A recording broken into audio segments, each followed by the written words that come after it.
സുഗന്ധവാഹിനി അമ്മേ നിൻ സുതനെ വാഴ്ത്തുന്നു.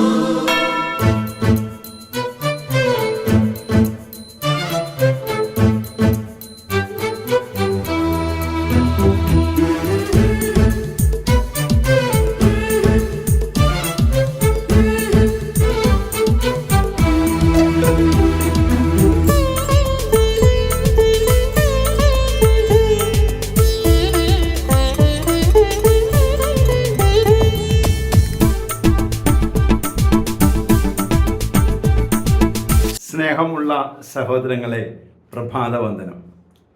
ഇന്നത്തെ സുവിശേഷം മർക്കോസിൻ്റെ സുവിശേഷം 8-ാമത്തെ അധ്യായം 14 മുതലുള്ള തിരുവചനമാണ്.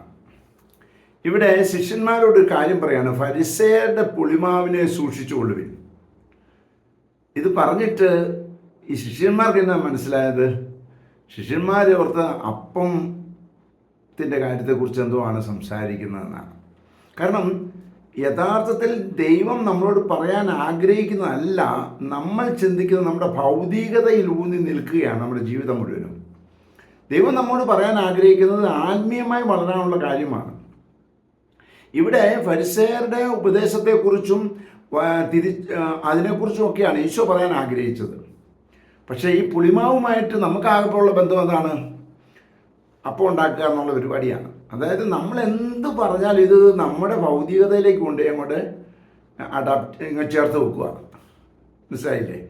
എന്നാൽ ഇത് യഥാർത്ഥത്തിൽ ഉൾക്കാഴ്ച കിട്ടിയെങ്കിൽ മാത്രമേ പൊന്നു സഹോദരങ്ങളെ ഈശോ പറയുന്നതിൻ്റെ അർത്ഥം മനസ്സിലാവുകയുള്ളൂ. എങ്കിൽ നമുക്ക് കൂടുതൽ ശ്രദ്ധയോടെ ജീവിക്കാൻ സാധിക്കുകയുള്ളൂ. ഈ ഭൗതികത തന്നെ പിടിച്ചുകൊണ്ട് നടക്കാതെ അനശ്വരമായ അപ്പത്തിനു വേണ്ടി അധ്വാനിക്കൂ. ഈശോ അതല്ലേ പറയുന്നത്? അതല്ലേ നമുക്ക് ആവശ്യം. അതിനുള്ള കൃപയ്ക്ക് വേണ്ടി പ്രാർത്ഥിക്കാം കേട്ടോ. പരിശുദ്ധ അമ്മയെ സഹായിക്കണേ. വിശുദ്ധ യോസേപ്പ് പിതാവേ ഞങ്ങൾക്ക് വേണ്ടി പ്രാർത്ഥിക്കണേ. പരിശുദ്ധാത്മാവേ എഴുന്നള്ളി വരണേ. പരിശുദ്ധ പരമ ദിവ്യകാരണത്തിന് എന്നേരവും ആരാധനയും സ്തുതിയും പുകഴ്ചയും ഉണ്ടായിരിക്കട്ടെ. ആമേൻ.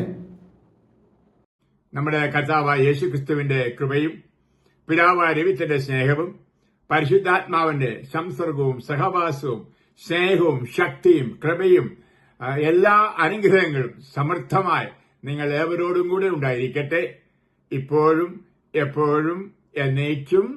ആമേൻ. സുഗന്ധവാഹിനി അമ്മേ നിൻ സുതനെ വാഴ്ത്തുന്നു.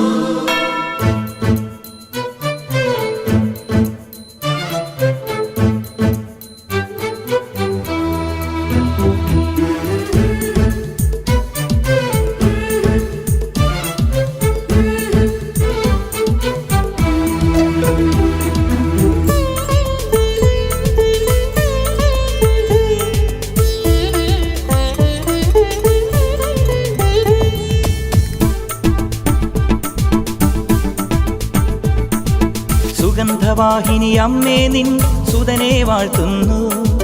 സുഗന്ധവാഹിനി അമ്മേ നിൻ സുതനെ വാഴ്ത്തുന്നു.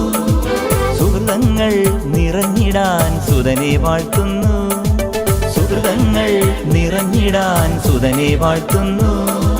സുഗന്ധവാഹിനി അമ്മേ നിൻ സുതനെ വാഴ്ത്തുന്നു.